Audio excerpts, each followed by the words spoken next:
Dokter Mawar, saya kan udah datang ke sana.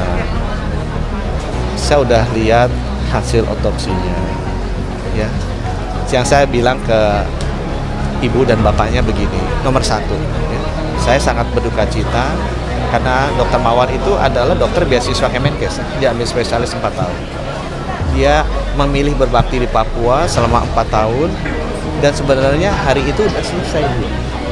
Jadi dia dalam proses untuk kembali ke Jakarta. Dia sangat berdedikasi dan dicintai masyarakat. Ya, jadi saya mengucapkan turut berduka dan kekaguman saya atas dedikasi beliau. Yang nomor 2, mereka meminta ke saya dan saya berjanji ke mereka bahwa ini akan dibuka secara transparan, tidak ada yang ditutup-tutupi. Saya juga udah bicara dengan Pak Kapolri seperti itu. Kepolisian dalam hal ini para penyidik Satreskrim Polres Nabire secara mendalam melakukan olah TKP. Ada 4 kali kita lakukan olah TKP. Ada 23 saksi, keterangan saksi yang sudah dimintai keterangan. Beberapa bukti petunjuk sudah dikumpulkan oleh penyidik kita. Visum et repertum juga kita mintakan. Dan yang paling penting kita untuk pemeriksaan jenazah yaitu otopsi.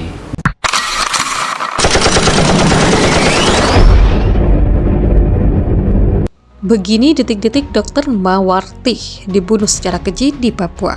Di Reskrimum Polda Papua Kombes Faisal Ramadhani menjelaskan pihaknya masih mendalami apakah Dokter Mawarti Susanti SPP hanya dibunuh oleh KW sendiri atau ada keterlibatan pihak lain. Untuk saat ini tersangka KW mengaku hanya sendiri atau tersangka tunggal dalam pembunuhan ini. Namun penyidik masih mendalami untuk menentukan apakah ada keterlibatan orang lain dalam kasus ini, kata Faisal dalam keterangannya pada Rabu 29 Maret. Faisal pun menjelaskan kronologi kejadian ini pada Kamis 9 Maret lalu, sekitar pukul 6 WIT. KW yang merupakan seorang cleaning service Rumah Sakit Umum Daerah RSUD Nabire pergi ke rumah korban. Dia masuk ke dalam melalui platform kamar mandi. Usai masuk ke dalam rumah, tersangka mengambil rok korban dari lemari untuk digunakan menutupi wajahnya. KW lalu berpapasan dengan Mawarti dan tersangka ini langsung menganiaya. Kemudian tersangka KW langsung memukul korban dan membanting korban ke lantai di depan pintu kamar korban, ungkap Faisal. Tersangka lalu membekap mulut Mawarti dengan tangan kirinya. Setelah itu cleaning service ini memukul dada korban berkali-kali. Mawarti berusaha melawan, namun KW langsung mencekik korban. Setelah korban terjatuh, tersangka KW membekap mulut korban dengan menggunakan tangan kirinya, sementara tangan kanannya dipakai untuk memukul dada kanan kiri korban dengan menggunakan siku berkali-kali. Kemudian korban berusaha melawan, akan tetapi tersangka KW mencekik dan menekan leher korban, ucapnya. Tersangka KW mengangkat Mawarti ke tempat tidur dan menutupi tubuhnya dengan selimut usai korban tak bergerak.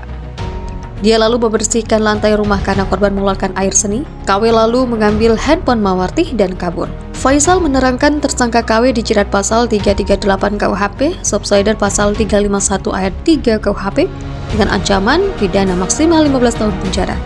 Polisi masih mendalami kasus ini untuk membuktikan bisa atau tidaknya tersangka disangkakan pasal 340 KUHP terkait pembunuhan berencana.